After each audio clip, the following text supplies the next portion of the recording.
तब हिंदुस्तान बटा नहीं था और हिंदुस्तान के एक बड़े शहर लाहौर में हिंदुस्तान का एक बड़ा नेता, मुस्लिम लीग का सुप्रीमो मोहम्मद अली जिन्ना अपने घर के बाहर खड़ा सिगार पीता हुआ कांग्रेस की युक्तियों की तोड़ के बारे में सोच रहा था।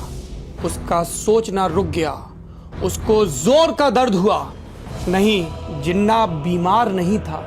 दरअसल जिन्ना के माथे पर जोर से गेंद लगी थी, हॉकी की गेंद। और जिस लड़के ने 13 साल की उम्र के लड़के ने, सिख लड़के ने उनको ये गेंद मारी थी, उसका नाम मनमोहन था। Doctor Manmohan Singh, world bank के लिए काम करने वाले मनमोहन सिंह, इकोनॉमिक्स के प्रोफेसर मनमोहन सिंह, आरबीआई के गवर्नर मनमोहन सिंह, देश में उदारीकरण की शुरुआत करने वाले मनमोहन सिंह और गांधी परिवार के इतर 10 सालों तक देश के प्रधानमंत्री रहने वाले मनमोहन सिंह ने हॉकी खिलाड़ी रहते हुए जिन्ना को चोटिल क्यों किया था। नमस्कार, मैं हूं सौरभ द्विवेदी और आप देख रहे हैं thelallanTop.com के पॉलिटिकल किस्सों का गुटका एडिशन।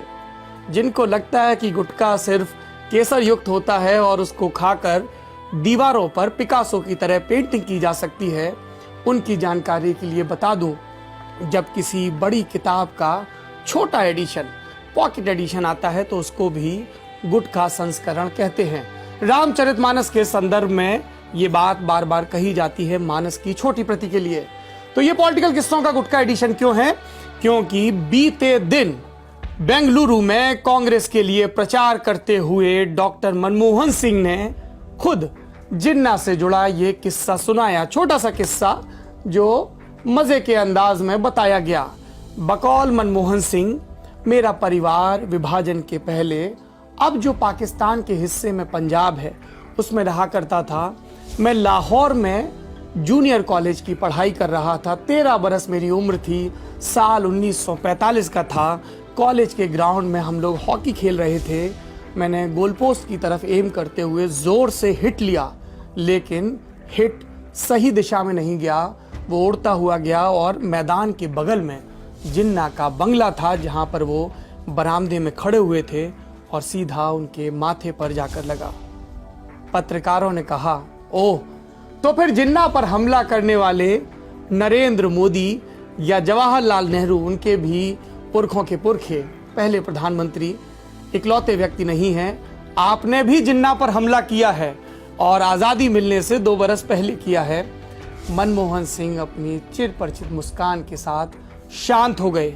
जिन्ना के सवाल पर शांत हुए, नरेंद्र मोदी की सरकार पर शांत नहीं हुए। 3 पन्ने का खर्रा जारी किया गया जिसमें तमाम मोर्चों पर नरेंद्र मोदी की सरकार को असफल बताया गया। मैं जब भी मनमोहन सिंह के बारे में सोचता हूँ बतौर प्रधानमंत्री, मुझे उनकी आखिरी प्रेस कॉन्फ्रेंस याद आती है। उस आखिरी प्रेस कॉन्फ्रेंस में मनमोहन सिंह ने कहा था, इतिहास शायद मेरे साथ न्याय करे। इतिहास की बात इतिहास जाने।